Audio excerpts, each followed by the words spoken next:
Greetings, knitters. My name is Sarah. You can also find me as Jewel Wing Damsel on Ravelry.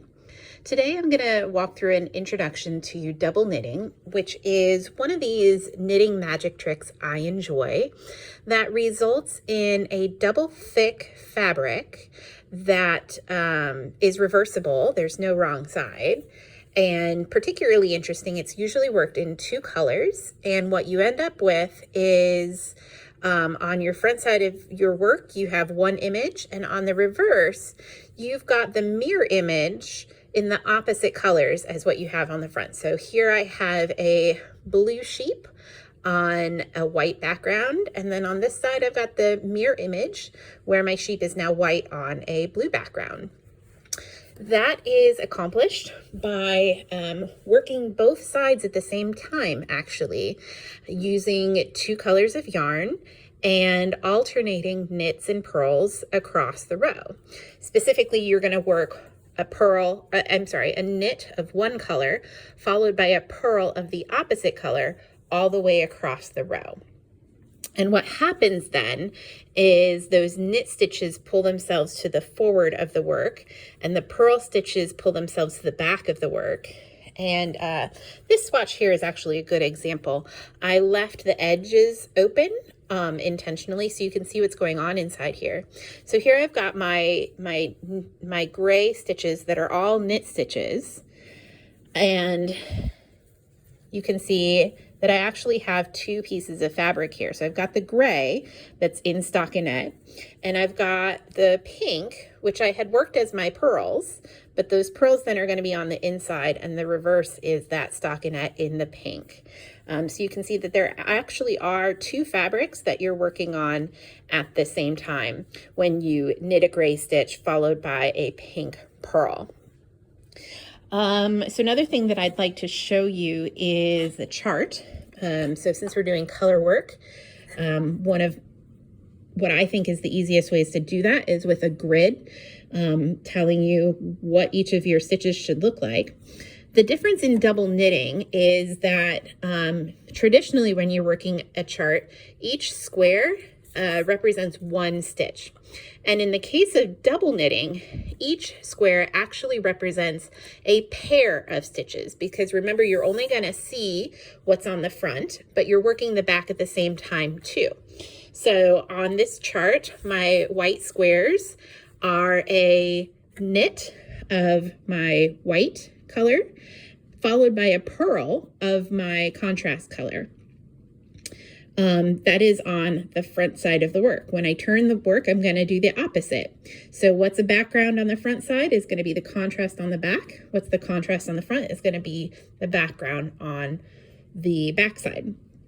My gray stitches, my gray squares there then are the exact opposite, where I would knit with my contrast color and purl with my background color if I'm on the front side, and if I'm on the back side, I do the opposite. I'll get into a tutorial, and that'll make a little more sense when we start looking at it, doing it real time. But I just wanted to kind of explain how the chart is a little bit different than what you may be used to, because instead of each square being one stitch, each square is a pair of stitches. Next thing I'm going to talk about in double knitting is the cast on. So you have a couple different options for cast on. If you can see on this sample here, I've got one cast on that has sort of a braided edge, a lot like a long tail cast on that you might be familiar with. And I also have a bind off that kind of matches it, coordinates with it anyway. Another option is to do a tubular cast on, and the result is it's kind of invisible. You don't have that braid there, and if you were to pull these layers apart, it looks like one just wraps right around the other seamlessly. So I like the look of this cast on because it's invisible and one side just melts into the other. It is a little trickier to work. And the reason for that is I find it's just harder to keep a constant tension. That cast on row can be kind of loose. So you can see this one is kind of flared out. So this cast on is more difficult. It's also paired with an invisible looking bind off. And I will warn you, this is a sewn bind off. So if you already know that you do not like Kitchener stitch, this might not be the cast on bind off combination for you, which is why I'm offering the long tail version as well. So let's go ahead and try that. I'm going to get some needles and yarn here. I've got two colors. I've got pink and gray. I'm basically going to remake this little sample swatch here. And I'm going to start with both yarns and a slip knot.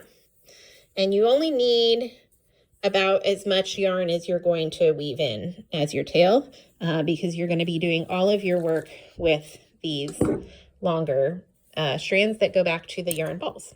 So I'm going to slip my stitch on the needle here, and I'm going to hold the needle in my right hand. I'm going to hold the yarns in my left hand.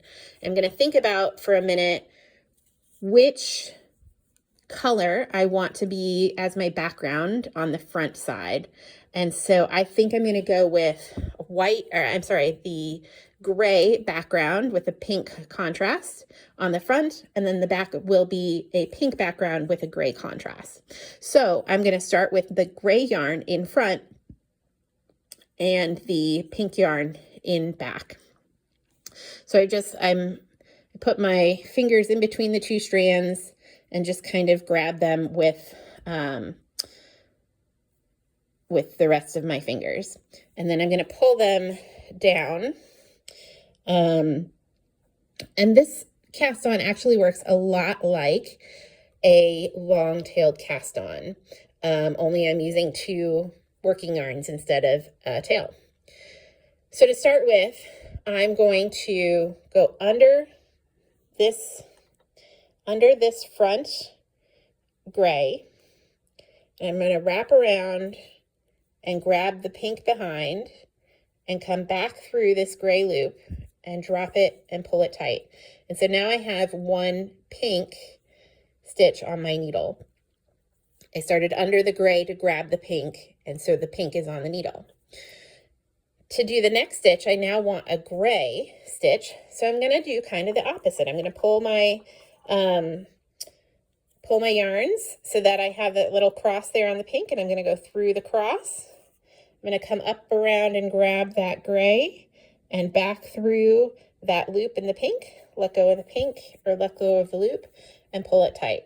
So now I've got one pink and one gray.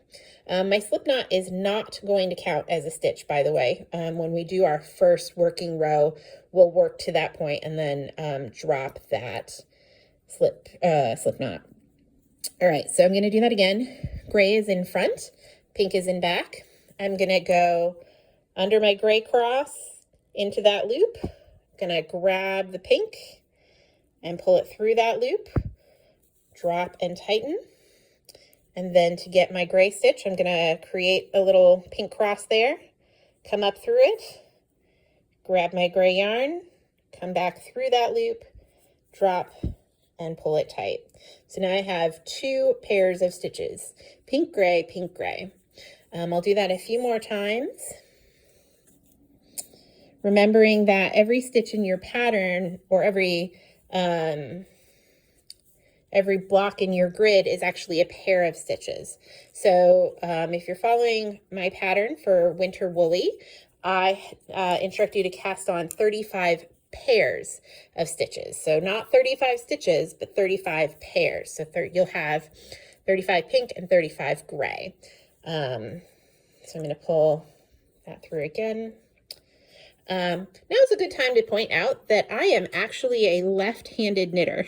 So my natural way of knitting is what you would call backwards knitting. But for the sake of demos, I'm doing my best to do right-handed. So that is why I'm looking a little clumsier than you might expect. But maybe that also works in your favor because I'm going slower. So I've just done a gray stitch, so I'm ready for the pink one, which means I start with gray. I find that little cross, come up through that loop, come around, grab my pink, come back through that loop, drop and tighten. And then to get my gray stitch, I make that little cross with my pink, come around and grab the gray, pull it back through the loop, drop and tighten. So that's where I'm going to stop in terms of demoing that that particular cast on, and that'll give you that braid. But you would continue doing that until you have the number of pairs of stitches that you want for your pattern. All right,